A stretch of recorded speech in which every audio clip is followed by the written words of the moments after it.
With these new tables, people don't have to go to their cars to put their stuff away. They can simply grab them and put them right under it, so the horses won't eat them. The new facility hosts a total of 14 programs and is more than twice the size of their old building. All the programs are set up and designed so that students... If passed as it is right now, the new license for short-term rentals in Worcester County would be of $400 each year. More than double than what other areas pay right here on Delmarva. That number is what worries realtors in the area. And that is excessively high. Sarah Rain works at the Coastal Association of Realtors. This is really a big hit for anybody who operates a short-term rental in their home. She believes the short-term rental license fee in unincorporated areas of Worcester County is simply too much. The cost is going to be passed along to the customer for sure.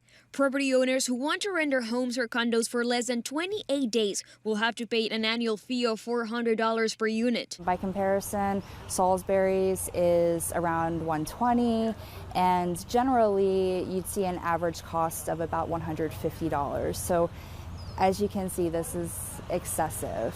But the county believes the price is fair. Correct. What we try to do is take a look at what we thought was going to be the workload associated with the issuance and then the follow-up with all those different categories. Ed Tudor worked on the fee schedule and says the amount is right for the work that it will create for the county and that for most of the rentals, it won't represent a burden. We didn't think it was excessive in terms of the fact that oftentimes these properties rent for that. They could make that fee up in a night or two. According to the proposal, the county is expecting to issue 400 to 600 short-term rental licenses per year. That would generate from $160,000 to $240,000 for the county. Now it's up to the commissioners. Yep, make changes or adopt it as it was proposed.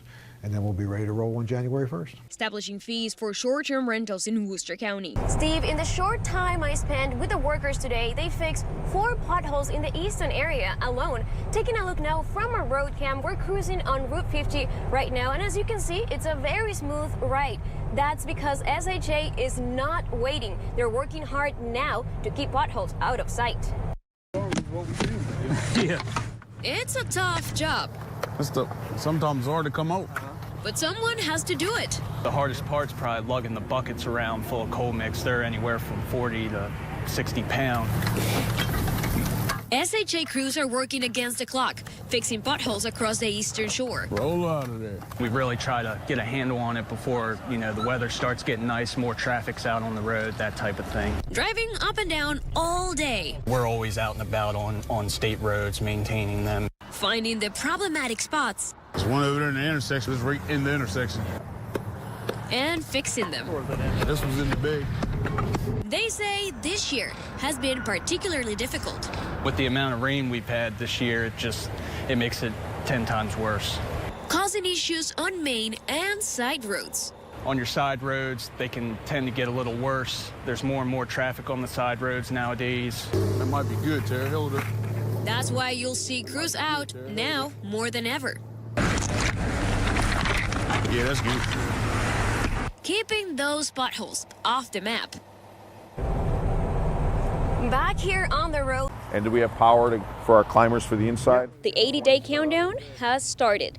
Okay. Crews are wasting no time, bringing an almost century-old structure back to its former glory. And we will make sure to tell the story. The Phillips Packing House was once a pillar of the booming food industry in Cambridge. It has sat empty since the 60s. The years have taken its toll on the smokestacks, making its restoration a priority now. We're so deteriorated that we didn't even need to use tools. The gentleman could literally, the crew could literally pluck the chimneys off one by one, the bricks off the chimney one by one. Crews have taken 18 feet and 31 feet of the 90-foot tall structures to now rebuild them from the ground up. A way to bring Cambridge's rich economic history to the 21st century. This is certainly a one step towards the larger redevelopment of the packing house, which is focused on strengthening economic opportunity in the region for agriculture, aquaculture, environmental technologies, and tourism. When the Aqua's coming to stain the brick. The restoration of the smokestacks should be completed by this fall. It's going to be fun. Yep. Piecing back together Cambridge's skyline. There's some more spots over here. That's what I was more concerned about. For sophomore Ashling Arvey. Yeah, we can divide these. Working with plants at Parkside's greenhouse is an opportunity to learn and relax. It's really soothing and really calming, like you said. But today is not about relaxing. It's more about a friendly competition. We're perfectionists. 38 students partnered up with community leaders for a gardening contest using the All-America selection plants they've grown throughout the school year. There's something magical about planting something, especially from seed, and watching it grow. Jerry Kelly is the instructor. He says Parkside is one of the only 2 other high schools in the whole country to offer the All-America selection plants. We have people from all over, the state of Maryland that come visit during the summer to see how these gardens look to see these specific plants and so forth. So it's really exciting. And the students are not the only ones who have access to the greenhouse. This whole place is open for everybody in the community. It's like a family. And through the support of this family, the Parkside program accomplished its ambitious goal of selling over $100,000 worth of flowers and other products just this school year.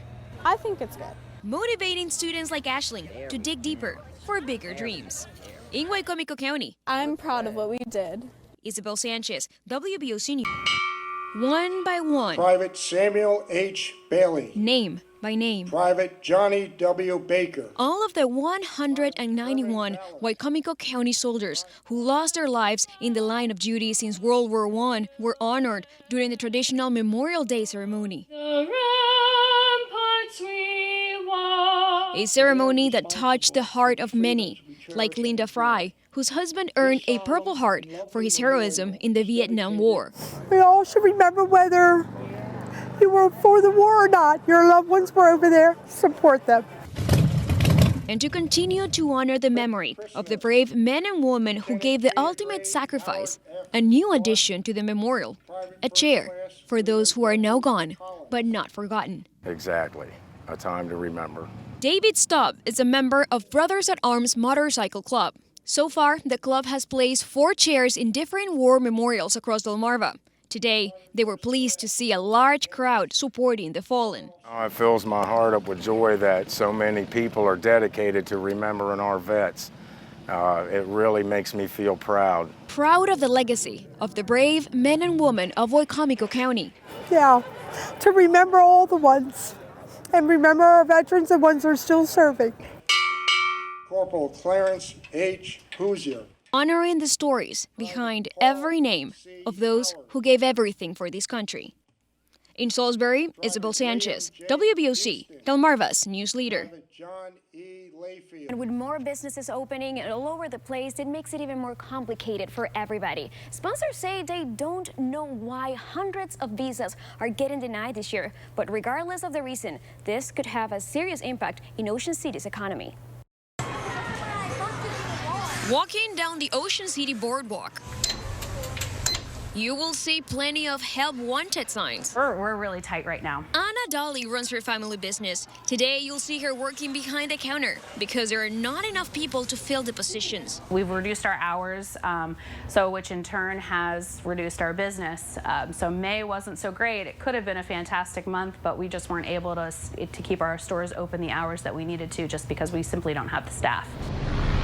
And she's not the only one. These are 900 jobs that I have collected from employers in Ocean City who really tearfully called begging for help. Anne-Marie Conestabile runs United Work and Travel, an agency that sponsors J-1 visa students. Things about your contracts. In her welcoming meeting this morning, chairs normally occupied by dozens of workers remained empty. So far, she has received over 200 visa denials from all over the world.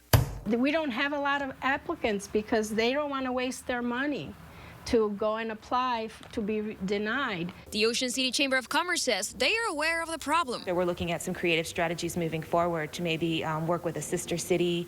Their season's different than ours to kind of help alleviate some of these workforce issues in the future. In the meantime, business owners like Dolly's remain positive. But I'm hopeful. I'm hoping that things will open up. Waiting for help to keep their businesses going.